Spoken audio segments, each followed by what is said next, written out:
Hey, guess what? You're listening to episode 5 of Next Gen Retroman podcast. I'm Ryan. I'm Adrian. I'm Jason. All right, so we're going to jump into news. Half-Life 3 has been announced. Not really. Is it 3? No. No. No. It's like Half-Life Alyx. Yeah. ALYX. So Valve's been holding on to this to sell their VR stuff. So smart move on their part. I guess. I mean, a lot of people know my interest in Half-Life. I think it's an okay game, but I think it's a little overrated by people who played it back in the day. Yeah, because you didn't play it back in the day. Yeah. So that's how I feel about Half-Life. So they're like, Half-Life VR is coming, and everyone, like half the people are really excited, and the other half of the people are like, I don't care because it's not 3. Yeah, I mean, it'll be cool. I won't play because I don't have VR or a computer good enough to run it, so... And I've never played any of them. Oh man, you should. They're good. Half-Life 2 was good. Like, the gravity gun was cool. Like, you pick up the saw blades and you shoot them at people, but there are long periods of that game where I'm just like, okay, well, this is very generic shooter for that time frame. Yeah, it was more about the narrative and... Yeah. It was really... I liked it. It was a great game, but... Like, I'm not saying I did not like it. I thought it was a good game. I just didn't think it's the hype that a lot of people make it out to be. I don't think that there's, like... I understand why people are so mad that there's no 3 yet, but at the same time, it's like, does there have to be? Yeah. Okay. Dude, Half-Life 2 Episode 2 ended on, like, a huge cliffhanger. Yeah, but Valve can't make 3s. They don't know how to count up to 3. No, they know how to count up to, like, millions and millions, because that's how much money they're making by not releasing 3. Exactly. So, Portal 3 never came out. I'd rather have a Portal 3 than a Half-Life 3. Anthem 2.0 kind of got announced. They said that they're pretty much just canceling all of the post-game content that they were going to be doing, and they're just building from the bones that made the game good. But it's not like Anthem 2. It's Anthem Next, I think is one of the other things it's been called. Good. I mean, I had fun with Anthem, but I would have liked more fun. But yeah, the problem with Anthem is they had great bones there, but they let EA monetize the heck out of it. Wasn't even that. There just wasn't any content. The creation of the game was bad. It's just BioWare is so mismanaged right now, and their priorities are so all over the place. It just, the people making that game are miserable, and you can tell when you play the game. Yeah, they didn't know what game they were making even after the EA announcement or the E3 announcement of it. They were like, oh, this is what we've been working on? Yeah. I think they changed the name at the last minute, too. Yes. It's right before they announced it. Typical EA. Yep. And BioWare at this point. We can't excuse them. Yeah. Hopefully they get things back on track, but... I mean, Mass Effect 3 was okay, and I love Dragon Age Inquisition, but even that had some kind of mess stuff in it. Like, the multiplayer was very loot boxy. I didn't play any Dragon Age. I didn't like it. I didn't like Origins all that much, so I never really got into that series. But I love Mass Effect. I like Mass Effect 3 much better on my second playthrough, years after it came out, with all the DLC. The Citadel DLC, for sure. So all the DLC was great, I thought. Leviathan, all of it I had a great time with all of it. Citadel was amazing, though. See, I never played Mass Effect either. You should. Mm-hmm. One time I went to a Classic Game Fest in Austin and bought a copy of Mass Effect. And when I got home, it wasn't Mass Effect. It was like the extras CD or something. From the original game, Mass Effect 1? I don't remember. Because that actually is, if it's from the collector's edition, that's actually kind of sought after. Oh. So, but I have both of them if you want to borrow them. Yeah, if anyone has a Mass Effect game, I'll switch you for one of these extra CDs. Yeah, sure. Done. All right. Also, Sonic. Speaking of Mass Effect, Sonic. It's a great segue, Adrian. But yeah, Sonic the Hedgehog, it looks good now. The character, Movie. at least, not the movie. Well, the character. Yeah.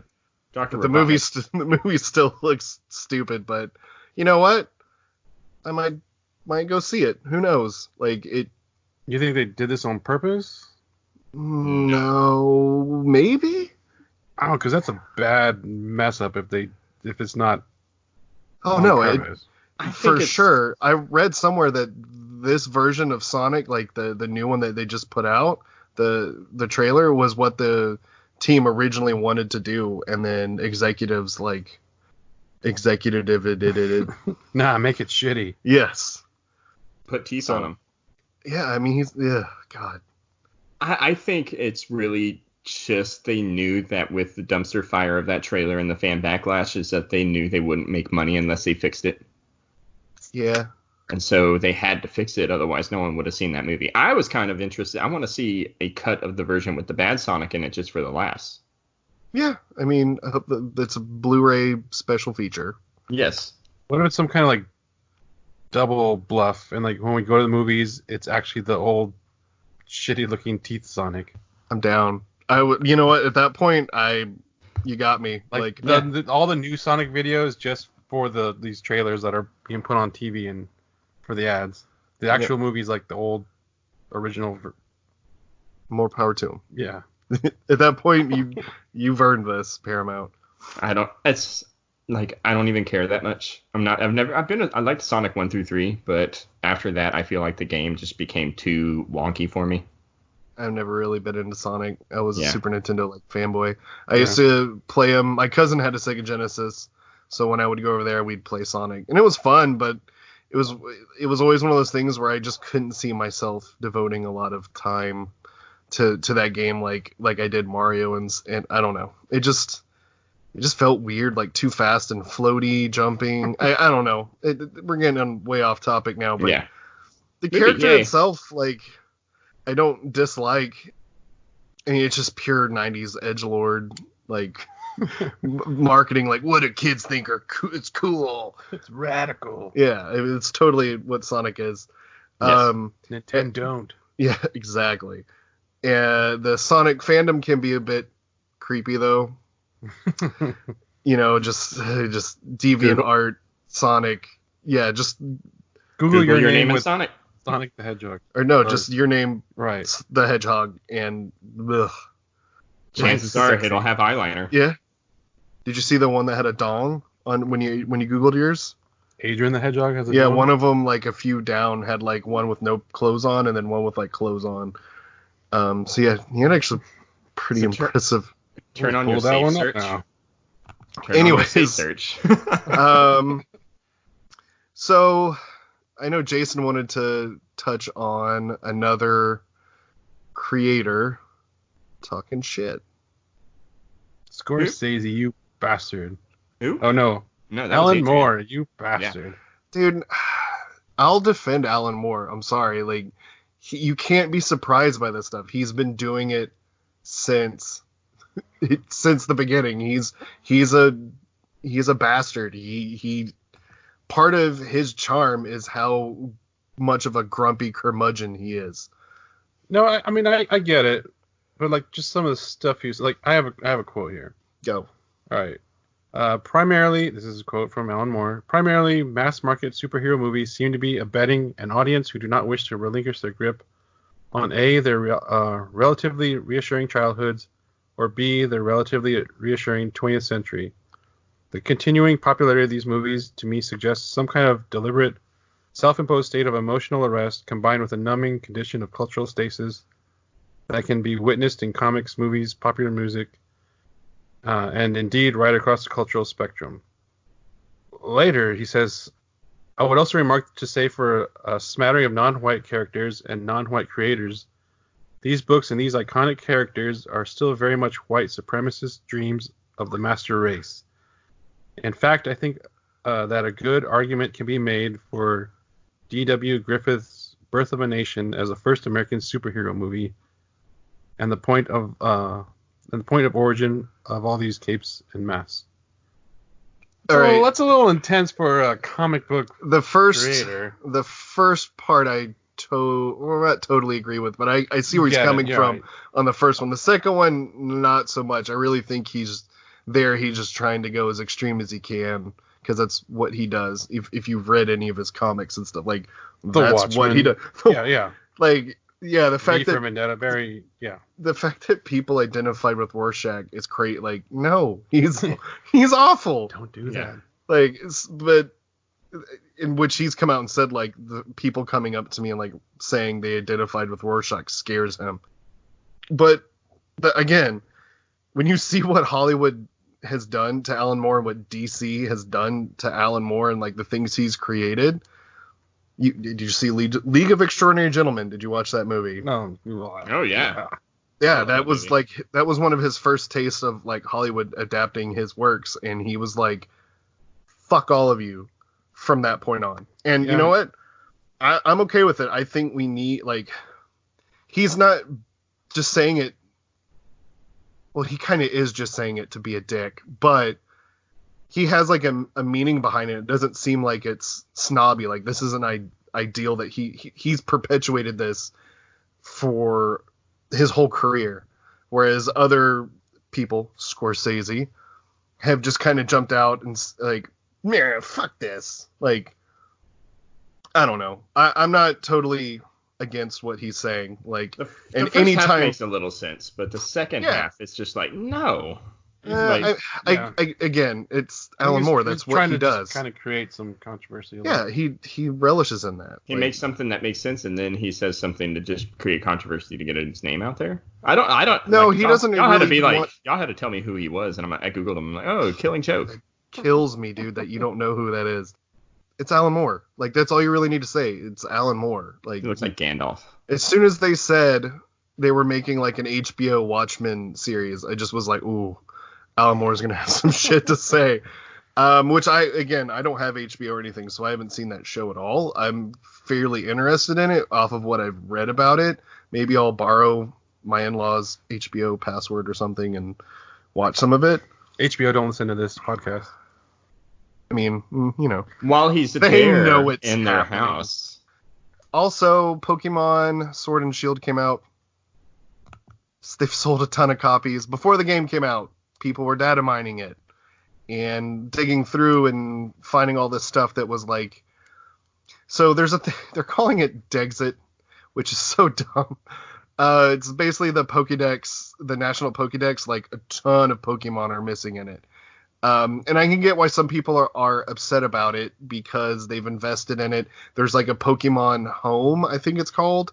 I don't really follow a lot of Pokemon stuff, so I don't know a whole lot. But there's like Pokemon Home, or a service that you basically buy that stores all of your Pokemon that you've gotten through all the games. And people were excited about importing them onto the Switch version. Can't really do that. Like, a ton of them are missing. I get it. Like, there's too many. Well, that, and I think they're trying to, like... There's too many damn Pokemon. I think, like, I played, what was it, the remake of Ruby and Sapphire? Yeah. Was the most recent one I played, and I'm sitting here like, wait, there's 600 and something of them? I'm never going to catch them all. And that's what I used to do, is want to catch them all. That was the tagline. Yeah, but now it's like about like training them and like making sure you're fighting a specific monster to get the proper evolution points. And it's like, there's a lot of meta to it. And I'm just like, that's why they didn't add all these, I bet, because there's too many. Taking care of like 600 little Tamagotchis. Yeah, I haven't played since Blue, so I can't really say anything. It's just, there's just controversy surrounding it, and at the end of the day, this game it's made for like young kids, like, and these adults are just losing their minds over it, and it's great. Like, I get it's your favorite game series and you're very passionate about it, but at the end of the day, you really have to look at it like. The series is targeted towards a younger audience. So the things they're going to do are going to be targeted more towards a younger audience. There's not going to be this gameplay evolution that other series have gone through because their audiences are like maturing with that series and it's targeted towards them. This game is targeted towards like my kids. Yeah, and like Nintendo like does this like a lot. Like they don't evolve with the gamer like PlayStation and Xbox have done. Mm-hmm. Nintendo kind of like stays in this like they're perpetually this beginner's spot. Yeah, they perpetually target the family. I think they just announced, oh man, I wanted to talk more about this. They announced all the Game Award nominees, and in the family games category, every single game in the family game category is a Nintendo game. Astrobot. Yeah. So sad. Yeah, there's no like VR. There's no gritty modern Mario. Like it's just a rehash of like the original Mario for like the movie new generation. Well, it's also like, okay, so how many Pokemon are there total? How much data would it cost to 3D like develop all of those Pokemon for one game? This is like you can't fit that on a cartridge. Well, people have already started modding the ones from some of the other game, their models from those games into this game. So well, more power to them. Yeah, I mean, again, it's just video game news. Wanted to kind of touch on something because I can't ignore like the powerhouse that is Pokemon. Like a new Pokemon game came out. That's on a console. That's crazy. But of course, fandoms just gotta be somewhat toxic. Yeah, fans are gonna fan. Maybe they'll change the design, all of them, like they did Sonic. Yeah. So, Jason, what are you into? Playing too much Fallen Order. Yeah. Playing all of the Fallen Order. I platinumed the game today. Jesus, dude. I wanted to power through it for this podcast. We'll talk about the Fallen Order more later, so I won't go into it in detail. Yeah, I won't go into spoilers either because I know you haven't beaten it yet. D&D. Oh, ooh, you look Jason. No, it's fine. It's good that you haven't because Darth Vader's his father too. He's everyone's father. He's the illegitimate. Anyways. And Grayson was super sick this week, so we had to deal with our first like fever in him, and me and my wife were just both losing our mind because we're like, what do we do? He won't chill out. He's crying all the time. He just wants to be held, so that's what we did. All day Friday and Saturday, we just walked around with the baby crying. And then Sunday he woke up and he was lit and he wanted to crawl everywhere and he's standing on his own, so it's been fun. Cool. Yeah. Other than that, D&D all the time. I mean, the fever could also be brought on by teething, but I mean, it wasn't teething. He had a cold. We took him to the doctor and he had a cold and all that stuff. You're a good dad. I try my best. Adrian? I like half the world is signed up for Disney Plus. That was my. Did you get your account off the black market? Yes. Disney Plus don't listen to this podcast either. No. You and HBO. You did not get it off. No. Of course, first thing I saw as soon as I downloaded it was Mandalorian. We'll go into that in a little bit. Boom. Catching up on like just a lot of old Disney cartoons with the kid this past weekend. Song of the South? I looked for it. I don't know why, but I looked for it. It's not there. It's not there? No. Why not? No. That's buried in forever. No. It'll never show up anywhere. Outside of Splash Mountain, you will never see any references to Song of the South. Zippity doo-dah. Those are forbidden words. Yeah, I forgot how sad a lot of those old Disney cartoons are. All cartoons from back then, like even the Don Bluth films were sad. Yeah, dude. I watched Land Before Time with Lily when she was young. Like, oh, I used to love this movie. And then, spoiler alert, Littlefoot's mom dies. And me and my wife are watching it just like trying not to cry. And then the next scene comes up and Lily just turns and looks at us and goes, "Where's Littlefoot's mom?" And we had to like pause the movie and have a discussion with our daughter about death when she was like 5 years old.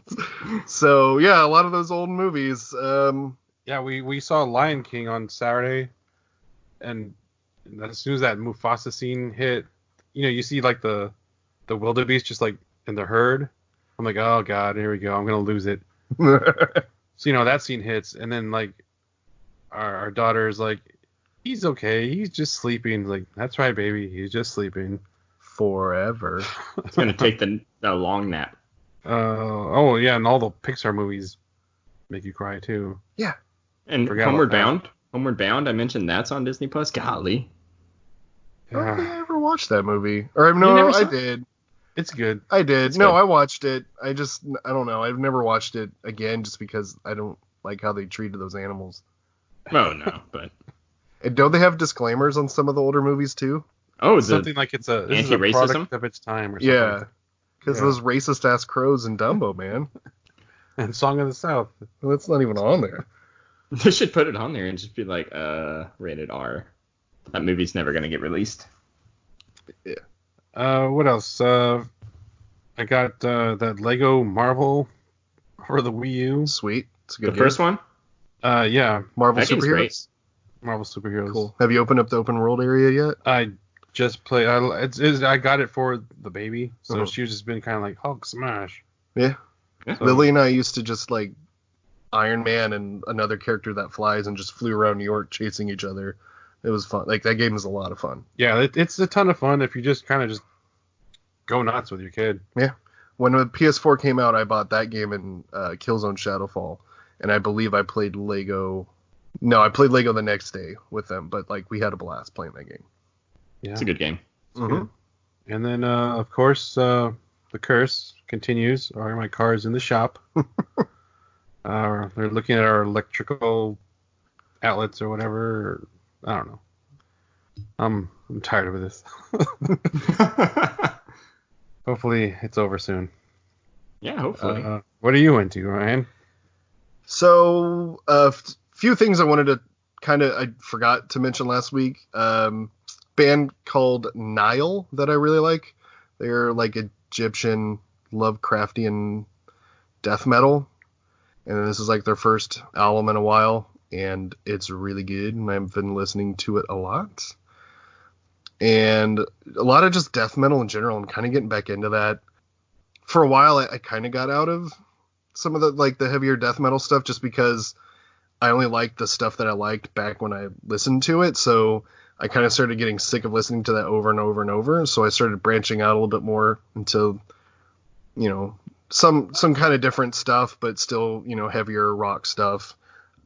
And then I finally kind of broke down and found a few like newer bands that I really like not just, the old stuff that I always listened to and their newer albums that I would listen, so I'm kind of back into like death metal almost in full swing again. I just, I'm not repping it as hard as I used to with like the crazy t-shirts and long hair and cut off camo shorts and all that stuff, I also wanted to mention last week the Color Out of Space trailer came out. The Nick Cage like horror movie. It's a Lovecraft adaptation. Looks awesome. If you haven't seen the trailer, you should totally watch it. And then I've still kind of been playing The Outer Worlds. I've kind of stopped because of Fallen Order, which we'll touch on.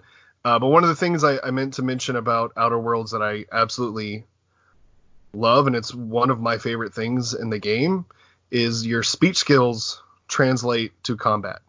Other kind of RPGs like that, your speech skills really only are helpful outside of combat, and so I never really invested in those a whole lot. In Outer Worlds, when you invest in persuasion and intimidation and those skills, they have direct ramifications in combat. It'll debuff enemies, so having those be useful in combat is awesome because it's helping me now outside of combat, where in other games I didn't have really good speech abilities because I was all based around just gibbing enemies and all that. I just geeked out hard because that's all stuff in D&D. Yes, yeah. Again, I know. It's just, I was like, oh my god. it's an I know that RPG, stuff. so there's D&D all throughout it. Yeah. Disney Plus got it day one. Did not really have any issues. There were some people that did. Oh, me. Yeah, I had issues all day. yeah. I mean, I had like, maybe one or two. Like the worst one that happened was my son wasn't able to pick his avatar, so he was kind of like upset about that because Lily picked Perry the Platypus, I believe my wife picked Maleficent. I picked Mandalorian because Me too. What's yours, Adrian? They didn't have my Song of the South one. Oh I god. picked the Black Crow from Dumbo. Oh no. You better edit. I'll leave that up to you. All right, but yeah, no. What is your icon? It's default. It's the little Mickey Mouse, the little Steamboat You're Willie. Yeah, I so didn't even. boring. I went straight. I didn't even look at it. It was like, oh, Mandalorian. All right, let's just watch this 3 times in a row. But Ben picked the Hulk. So what about your wife, Jason? She uses mine. We didn't have separate accounts. All y'all are just so boring. Grace needs to make her account. Tell her I said. She'll listen to this and be like, but Yes. why? I No, can just use yours. I want to know what icon she picks. It's She's gonna pick a important. Simpson. That's what she's been doing. She's been binge watching my The God. Simpsons on it. Yeah, Yeah. that's been Well, my go-to. I've been watching X-Men cartoon, and it is now Ben's favorite cartoon right now. So Nice. Yeah. hell yeah to me. I didn't even try to force it on him. I said, hey, we basically the first night we each picked something to watch. I think my daughter watched like Good Luck Charlie because that was like one of the shows she liked when she was younger and Disney Channel was on. Ben, I think we watched Forky Ask a Question, which those are awesome by the Those way. are They're very hysterical. very Storybots-esque if you haven't watched them yet. Really? Yeah. What? No. Not the whole thing. Yeah, a little bit. Like the fact that he asks a question, there's a little skit about it. Yeah, I saw Those are it, great. on the Pixar part. Yeah. Yeah. Oh, the one with the coffee cup. I was crying. I yeah, was it's laughing so good, hard. Yeah. And then I heard something about the X-Men cartoon. Like it's out of season order. 1 and 2. Yeah, season 1 and 2 are alright, then it gets out of order. Or Well, something. there is a thing wrong in season 1, but I think it was aired that way. I can't remember. But yeah, after I'm not through. I'm on the last episode of season 2, so I got to figure out what's going on after that. But I've just been tearing through it, and Ben's watching it with me. His favorite is Cyclops, and I asked him why, and he said he shoots lasers. And I was like, Fair. you know what? I really think Makes that sense. was. Yeah. I think that was my thought process when I was younger. Until I started reading comics and realized Cyclops is a dick. Yes, he is. And man, Have you seen The Mandalorian. World According to Jeff Goldblum yet? Yeah, Oh, we watched some of that. It's so good. I Like, saw just a couple- I it's- like it. It's so They good. literally just so Goldbloomy. yeah, they literally just are like go, and he just is awkward, and it's amazing. I And feel like Yes, there's like- no script. You're just like, and here are shoes. I think this I is. love it because I'm actually learning from it too. I think it's very much like our podcast. There's an outline, and then he just talks out of his ass. I feel like the same thing they did with Thor Ragnarok. It's like, here, just you're the Grandmaster, and he just kind of just Goldbloomed all over it. It was awesome.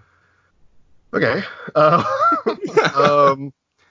So the best thing on Disney Plus for me so far has been The Mandalorian.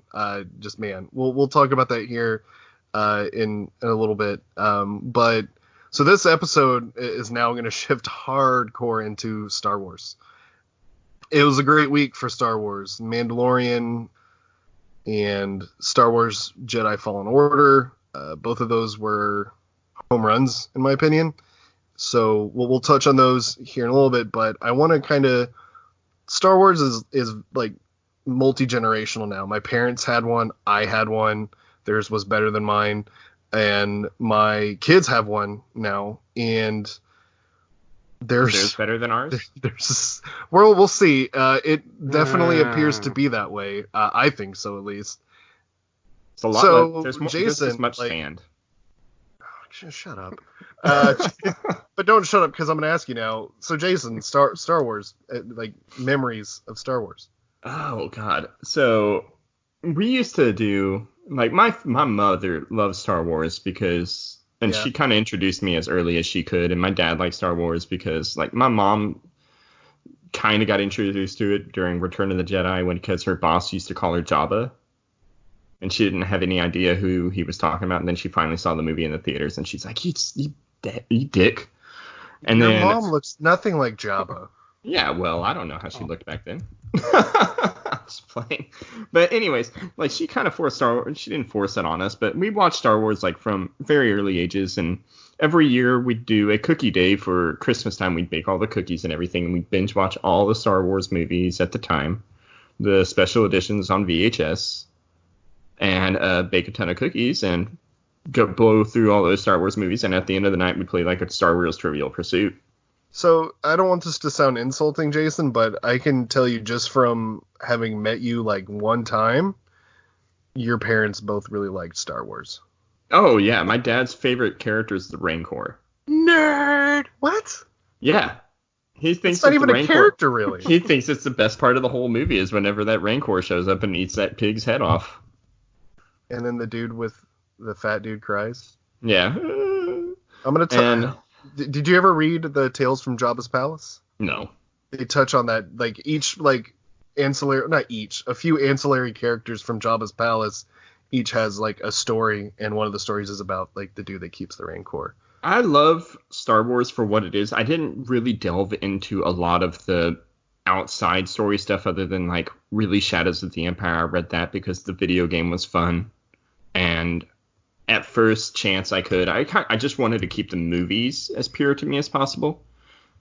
And so I didn't really delve into like a lot of the side story stuff and extended universe stuff. And as soon as I could, I introduced Grace to it because she had never watched any of them before she had met me. What?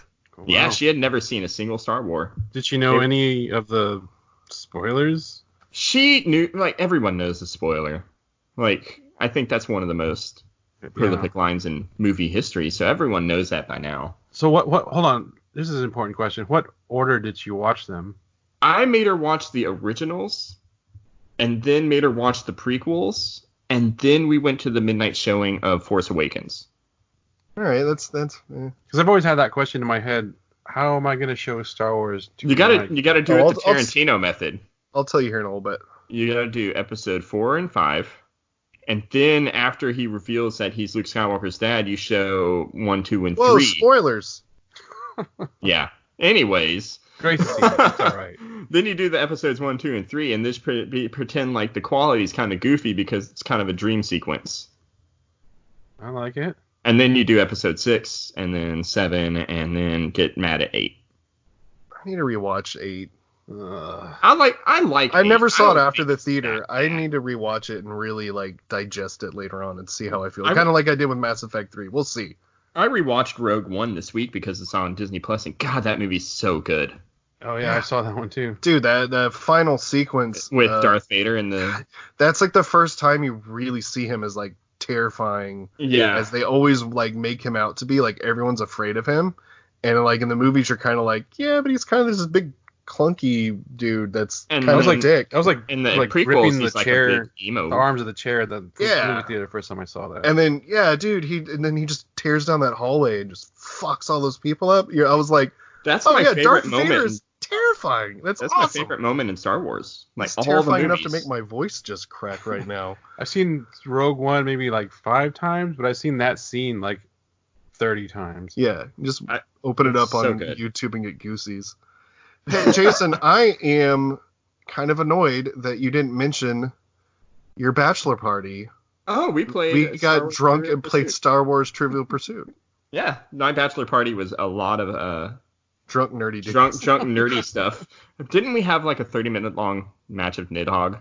No, it was like 10 minutes long of one match. Yeah, that was hilarious. Anyway, we're getting off topic. Yeah. Anyways, we played Star Wars Trivial Pursuit at my bachelor party. The new edition with like the episode 7 questions inserted into it. And back in the day, the old Star Wars Trivial Pursuit, half of the answers were Admiral Akbar, so I was completely out of my element. Didn't my cousin Michael win, or did you win? Oh no, I think I came like real close. Didn't Colin win?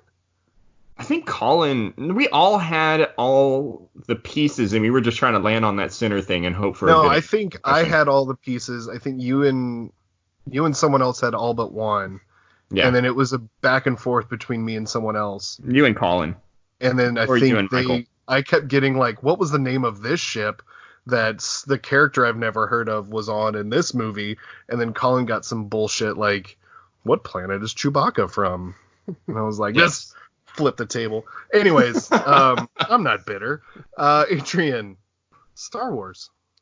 I have my first memory of Star Wars ever was Halloween. My first costume was an Ewok. I can see that. My aunt, she actually like handmade the costume. What was it? Does this still exist? It might be in a box somewhere. Okay, Charlotte needs to be an Ewok. And her son, my cousin, was a Gamorrean, little pig man that got eaten by the Rancor. Dude, that is the nerdiest thing I've ever heard. Yeah. Beautiful.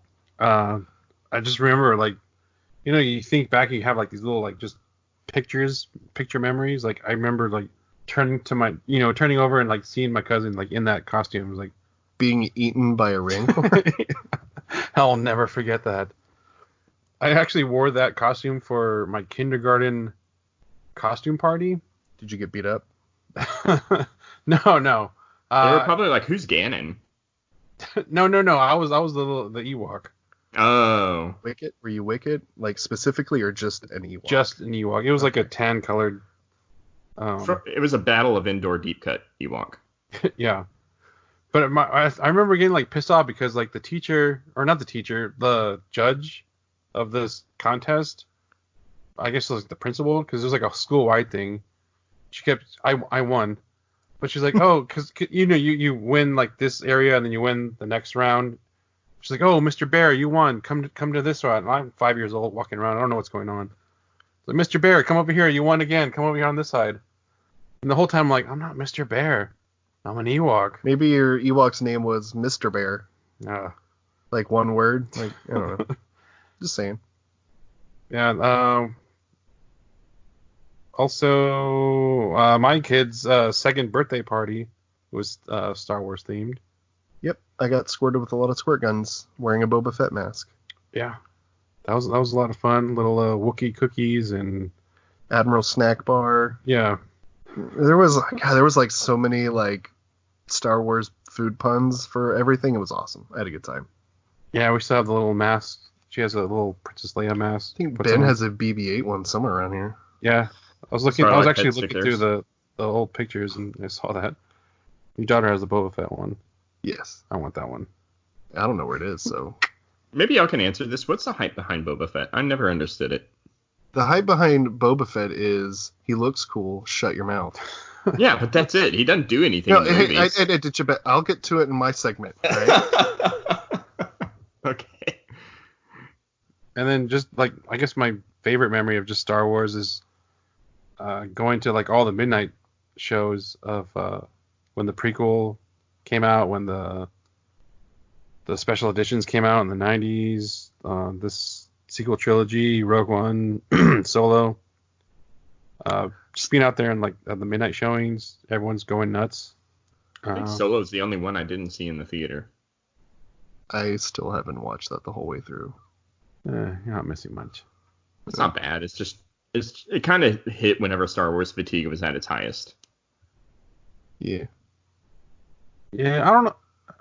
We'll go into that later, I guess. We'll have a whole shit on Star Wars. This is a praise Star Wars show. We'll have a shit on Star Wars later. Yeah, so the first Star Wars movie I ever saw was Return of the Jedi. Watched it on VHS. I think that tape is still something. It wasn't like an official VHS. I think my parents taped it off of like HBO or something. And it's still around HBO's gonna hate you. Dude, this was like in the 80s. Everyone was recording movies off the TV. It was on VHS. Like you could buy blank VHSs at the store like everywhere. So play and record at the same time. Yes. So that was the first one I watched. That copy is still floating around. I think my dad's house somewhere. Every time I see it, it's like a warm fuzzy memory to me. Like I like wore that movie out just watching it. It was so cool. That's still my favorite like lightsaber is Luke's green lightsaber that he brings to Jabba's palace. Freaking love that thing. Mm-hmm. I saw the first two special edition re-releases with my dad in the theater, and we were kind of annoyed with the changes to Empire, so we didn't see Return of the Jedi when it came out, which I'm kind of glad I didn't, because that was, I think, the worst one, and it's my personal favorite Star Wars movie. I know it's not, I don't think it's the best one, but it's my favorite. They got rid of the good song. Yeah, and they added that awful one.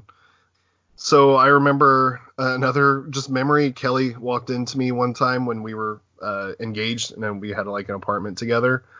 And I think like her and Lily came home from somewhere, and I was watching Return of the Jedi, like the end of it on Spike.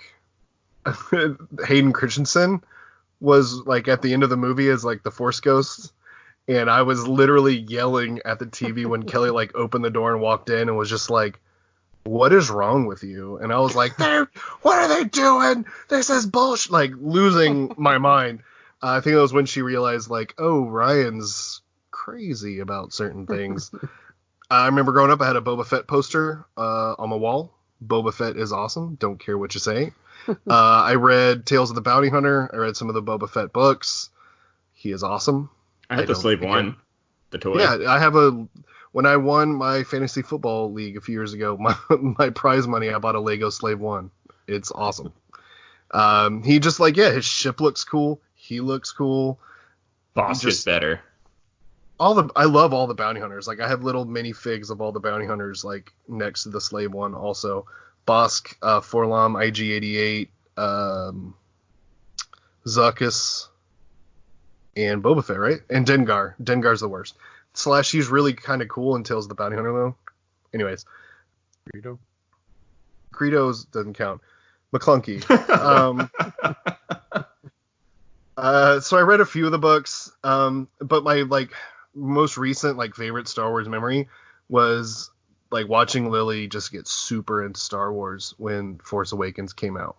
Like she was buying like the novelizations, she was getting Lego sets, and I was just like, yes, let's what do you want? Like I'll buy it. Like, you know. And I remember a good friend of mine who now lives in Germany, Evan, gave me his original trilogy VHS copies that are not special edition edits. They are the original. I still have them. That's worth more than those Mass Effect DVDs. So Lily's first viewing of any Star Wars movie, though, was unedited VHS copies of. They just need to re-release A New Hope. those.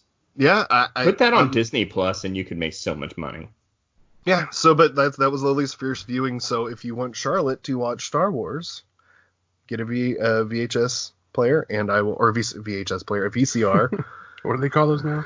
Get one of them DVD boxes. I don't know, the cassette thingies. Betamax, Laserdisc. No, anyways, we'll just get a VCR, and you can borrow those. I mean, yeah. I was stoked to show Johan. I know you've met Johan, Ryan, and he's my brother-in-law who's super into sports and not much of a nerd at all, and he saw the most recent Star Wars Episode 7 with me, and he even wanted to go to Target right afterwards and buy a lightsaber and just like swing it around. Yeah, shows the cultural impact of that series as a whole, that anyone can like it. It was just cool. Like my favorite thing, like I instantly wanted to go buy Poe's Black X-Wing. Like I was like, let's get that. Like that is the coolest thing, because I love X-Wings. Like it's probably like my favorite like sci-fi vehicle, or one of them. So yeah, Kylo Ren's lightsaber is pretty dope. No, Luke's we discussed this. Darth Maul, he wins the lightsaber war. Yeah, I don't know. Maybe it feels green. Yeah, green blades. Blue's my favorite color, but those green blades. So Disney Plus came out, and Star Wars is all on there, but there's one thing of Star Wars on there that is more important and more on everyone's mind right now, and it is, of course, The Mandalorian. What'd you guys think? Like, I thought it was awesome. It reminded me of like that classic, original trilogy Star Wars. It's got that kind of gritty Western space opera kind of vibe to it. I really like the music. Yeah. The end credits are awesome. Like just like that concept art. Mm-hmm. With the Grace got pissed off at me with the music, because anytime he's on the screen, it plays that sound or something like that, and it was stuck in my head for like a week, and I would just be walking around making that noise because it would just be there. It should be used to and expecting that. Yeah. Yeah, I mean, what are your first thoughts? I'll let Ryan go. My first thoughts were, hell yeah, this is like, I loved it. First episode was great. Second episode was great. I think the second episode was a nice change of pace after the first one. There was like, I think like the first 10 to 15 minutes of that episode, there wasn't a single word spoken, and it was still like gripping and entertaining to me. So they have the tone right. They have the production budget is right. Like, that doesn't look cheesy. There's a few like CGI effects that look a little cheesy, but not bad. Like, just pretty good for like a TV yes, show. Yeah. And that's the reason. It was like 10, 20 million an episode? I think 15, something like that. Yeah, I guess it's right between 10 and 20. Nailed it. Boom. My first reaction, I kind of took some notes while I was watching it. Brian Posehn is in Star Wars. That's so cool. Like, he's one of my favorite comedians, and I actually went and saw him live once. He's hilarious. He loves Star Wars, and he's in a Star Wars thing. So I like, hell yeah, Brian Posehn. And a big walrus eats him. Yeah. Yeah. I was about to say, he didn't last long, though. No, I mean, that's fine. Yeah. But yeah, he's in Star Wars. That's so cool. Horatio Sands was awesome. I didn't know it was him. Yeah, he was the I forgot the name of the character, but he was the blue fish guy. He wasn't really apparent to me until he was on the ship with him and was kind of like trying to stall him when he was like looking around in his ship. Hear the little Life Day reference? Yes. I caught that. I was like, oh shit, deep cut. Yeah, the Star Wars holiday special. Nick Nolte was awesome in it. Who was he? Was as himself? Yeah, he was the guy that sounded like Nick Nolte. He's the farmer dude that helps him on that planet. Was he? Okay. Ugnaught? Yes. I think that's what they're called. Yeah, the Cloud City people. Yeah, little mechanics. I have spoken. That's like, I love that, and I've used it once or twice at work. And they hate you now, I bet. Oh, I'm sure they already hated me, but like now I'll be like, hey, can you go take care of that? And they'll start to say something back, and I'm like, I have spoken. Whether they get the reference or not, I don't care. I'm doing it. IG-11. Oh God, he was so good. Ass. That was awesome. So kind of jumping back to the Star Wars books, like I said, Tales of the Bounty Hunter, IG-88 has like an awesome, like, out of all the stories, I think like his and Boba Fett's were the best. So I always loved, I had like a huge like admiration, I guess it's not the right word, I had an infatuation with IG-88, where people are like, what the hell do you care about IG-88 so much? Because he's an awesome bad guy in Shadows of the Empire. He's one of the best boss battles. Yeah. Him and Boba Fett. But he's just so, like, he's super kick-ass. If, like, it's not canon, of course, but in that book, spoiler alert for a book no one reads anymore, he basically integrates his way into the Death Star, and he's taking control of the Death Star. So if the rebels hadn't blown it up, he would have been the Death Star and just went around fucking killing everybody. Like, so it was kind of like, that was really cool. No one knew it was happening. He was like hacking it or whatever, and kind of uploading his consciousness into it or whatever. But seeing like Star Wars one of those, Ultron. yes. So seeing one of those droids in action, and like how just devastating they are, was fucking awesome. Yeah, And because the attention to in the detail original was good. Yeah, IG-88, like in the, was it Empire? He's just like standing there like a. Yeah, he just looks like a weird lanky droid. But on this one, he's spinning around and just blasting everything. It's awesome. And that scene was so far, I think, the highlight of the 2 episodes. I want to say the series so far, because there's only 2 episodes. Of those 2 episodes, that scene with him and IG-88 kind of, it was a Western shootout. That's what it was. Yeah, the whole show was. Yeah, it was, but just that like a high noon shootout where they're in the middle of town square and dudes on the ceilings and them, shoot, like, that was so awesome. Oh, and if you like pay real close attention, anywhere he's shooting is areas that his eyes are rotating to look at. Yeah. Like Yeah, the attention to yeah. detail that they did for that scene isn't like blows my mind, because I was sitting there watching it the second time and I'm like, oh, hey, they actually went in, and every time he looks in a specific direction, his arm is rotating to shoot in that direction. Mhm. So IG-11 was voiced by Taika Waititi, director of Thor Ragnarok. Jojo Rabbit. Yeah. He was also Korg in Thor Ragnarok, if you need a point of reference. So that humor in IG-11 was very much the self-destruct thing. He kept popping, like, okay, time to self-destruct. And he's like, don't do that. It was hilarious. They got the tone of that right. I think it just kind of... I think I would have liked to have seen him not die and like kind of be like a team up. He can come back. I He's a can robot. see it happening. I would really like to see him come back. Yes. Well, Taika Waititi is directing an episode later on, so who knows what, It'll be a comedy episode all about how he gets fixed and has no memories. Hell yeah, that'd be great. Or does, and he comes back to like get him, and he's just like, hey, I'm a guild member, and whatever. And then there's also, I didn't notice this because I don't really see it so much, but there's been like people saying that an Easter egg that Boba Fett was in that kind of Mandalorian area that he goes down into when he gives him the Beskar steel after taking on the contract.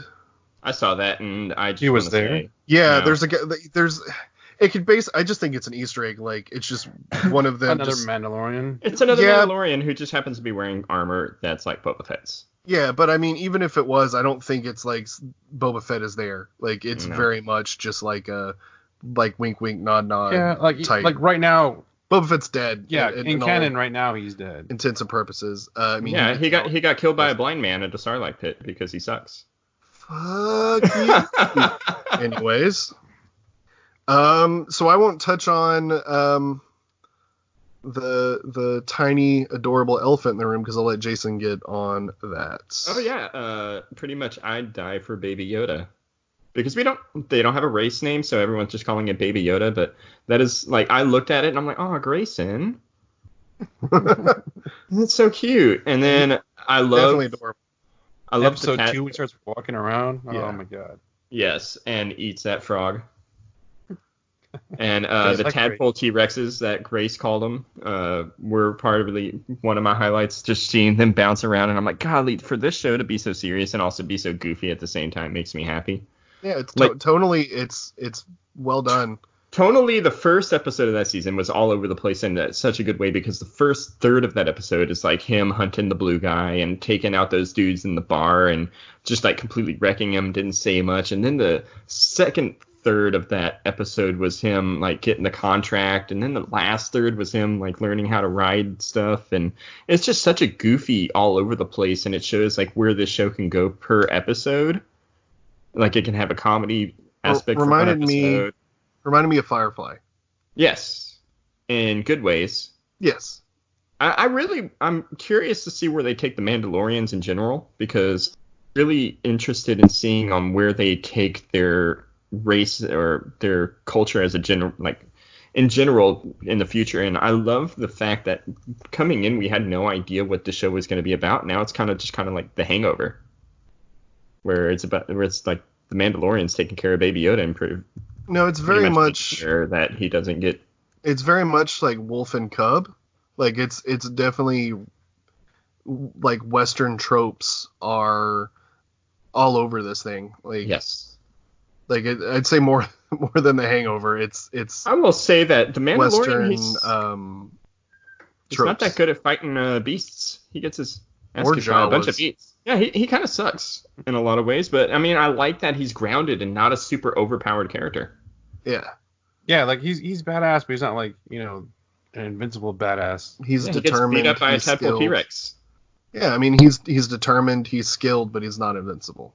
No. He's not a Jedi, No, and I like that about him. Yes. Where do you think?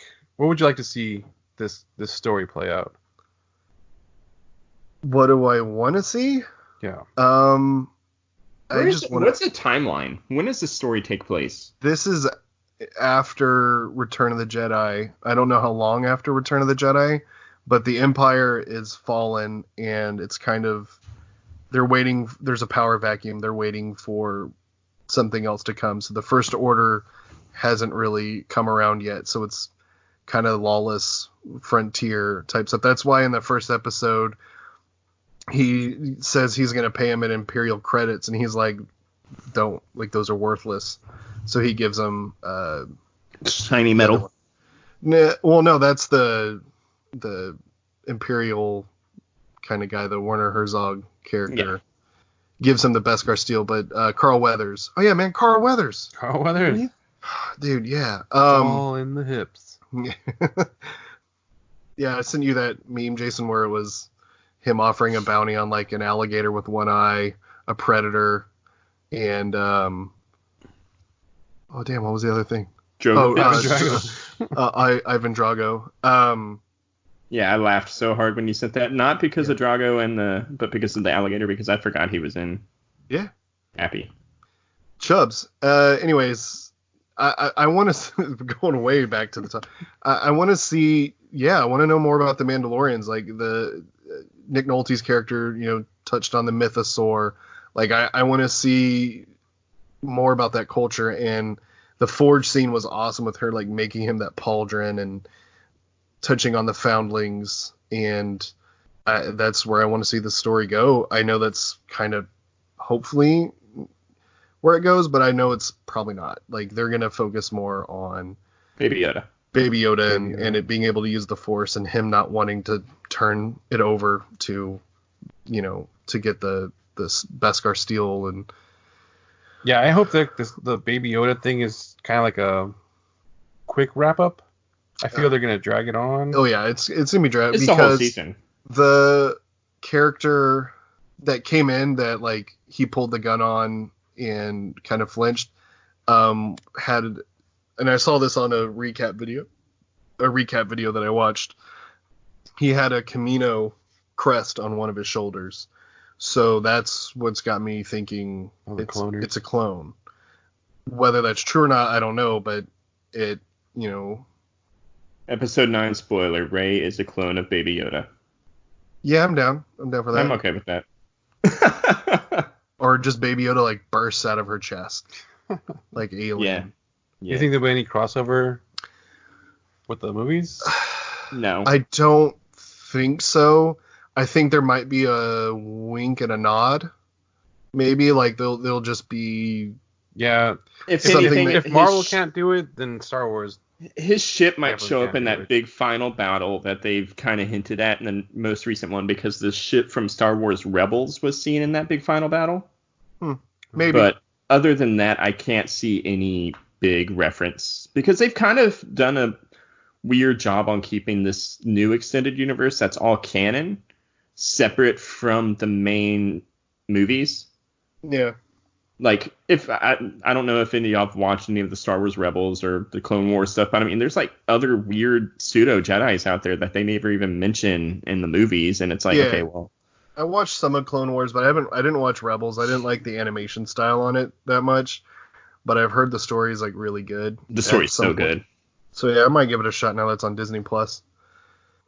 The other big Star Wars event from the week was Respawn Entertainment released a game under EA called Star Wars Jedi Fallen Order. Jason? Yeah. I played this. So I like this game. It hits all of the right notes that it needs to be.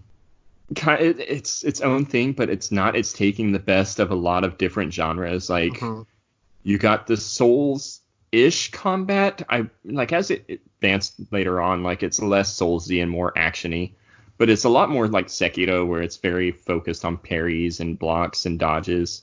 It's got the Uncharted traversal, like straight from the Uncharted game. Like the first level is just Uncharted 2's opening in a lot of the ways. And then you got the Metroid aspects, as whenever you unlock a new skill, like you get force powers throughout the game. I'm going to try to keep spoilers as much as I can off, because it's still a new game.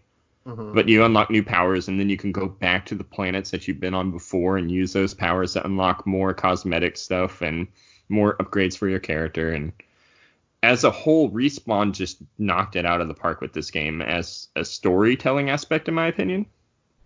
Because that's what really drove me, is that I loved the story on this, and it's probably one of the better Star Wars stories that we've had in a long time, since I would even say, like, KOTOR. Because, like, the Force Awakens games are good, but this game just seems a lot more serious, and you can feel Star Wars in every moment of this game. Yeah. I've really, really enjoyed everything I've played so far. I'm not done.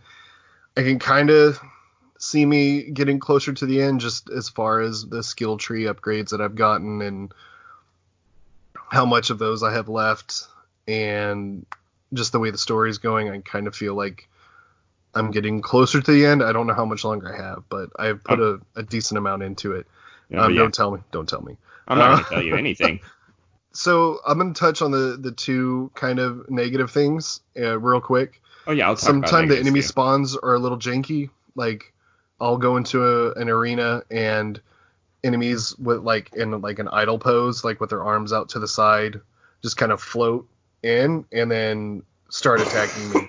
I've had them do that, like where they appear behind me after I went in, and then I've reloaded that area by going and meditating or going to the bonfire if you want to get souls with it, and they're spawned properly, and I'm like, oh, that person's not supposed to spawn behind me. Like, they just randomly spawn.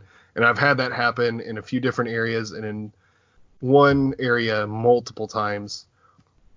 But it's cool because I kind of cheated and used it to grind experience, because I knew where they were going to spawn, and I waited for them to appear, and then I just took them down. See, I didn't have that problem, but I have really long load times. And like, I'll be climbing up a mountain, and then out of nowhere, the game just stops for a good solid 10 seconds, and all the textures have to pop in. That's only happened to me a few times, and it was really only in one area that I don't want to talk about because it's very spoilery. Yes. But when you die, the load times are real long. It's not Bloodborne 1 long, but it's still long. Yeah, they're pretty long. How do you feel about the characters? Sierra's she's all right. I like Greed's the pilot. He's pretty cool. Oh yes, he's probably my second favorite character. I don't like Cal a whole lot. I don't hate him, but he just looks weird. I know it's based off of Cameron Monaghan from Gotham. He plays a Joker in that. Oh, was that him? His performance isn't bad, but he just looks kind of scrawny, and I mean, it kind of fits into the theme of the story so far, which I'm cool with as well, but I don't know. Like, the design's a little weird. Maybe some more customization would have been better. I don't know. But sometimes when he's running, he just looks real lanky and weird. I don't know. I'm okay with lanky looking dudes. I mean, I'm one of them. Yeah. Representation of a ginger Jedi, so let's go. Okay. Out of all the characters, though, and I could probably say this, BD1 is the best. He's my favorite. Like, I care about him more than Baby Yoda. Yeah, think about that for a second. I love BD1. Yeah, BD1's so cool. I'm more worried about what happens to him than I am anyone else. I really like the second sister too. Her storyline's pretty interesting. I don't want to touch on that too much, but yeah, I'm just saying her storyline is good. Hopefully it gets better, because I don't really like it right now. No, That's all I'll say. But yeah, I remember playing it and go through that first level, and I just laughed because I was like, oh my god, this is Uncharted. But I wasn't laughing at it. I was just laughing at how well they replicated the feelings I got playing like Uncharted 2's train level. Just that constant, like, things are going crazy, and the big set piece moments were awesome. The combat, I think, is much more Souls than you, but you played more Souls games than I have. But yeah, the meditation bonfire thing, it's great. I've had a blast with the combat. When there's been a few parts where I was annoyed at some of the combination of enemies and some of their attacks. Those fucking rocket launchers. No, I'm fine. I'll force push that shit back to you. But since I've gotten more powers, I've thoroughly enjoyed the combat a lot more. It's so fluid later on. I will say that, like, it makes me feel like a Jedi, and that's all I wanted from this game, is to make me feel like a Jedi. and it makes me feel like a Jedi. It has a good story on it. Mhm. Like the locations are beautiful. Mm-hmm. There's moments in that first level where you just stand there and you look out and it's Star Wars, and that's what Yeah. I wanted from it. No, it's And great. I just can't believe like how much I think so. A lot of people are just very surprised by how good this game is, considering EA didn't really push it. They did, but they just didn't show a whole lot of it off. And They I'm didn't show kinda, what they should have. Yeah, the first showing of it made it just seem like a janky Uncharted. It wasn't until they did that reveal, I think last month, where that was when I was completely sold.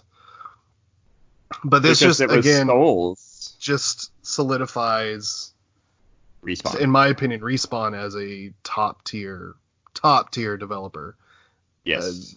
Titanfall 3 can't come soon enough. I'm for me now. at the point where it's like, okay, I want Titanfall 3 to come out, but They're going to be kinda want pushing more them Star on. Wars. Well, I'm thinking EA is going to push them on Apex and Star Wars now. Yes. And hopefully they can have a separate team that starts, that worked on Titanfall 2 that can start working on 3, because I think EA really needs to embrace what they have with Respawn and leave them alone I think that's as kind of they what can. they did, because but the thing that they've done is like Respawn. I don't think they're pushing it because Respawn doesn't make games that they can monetize as much.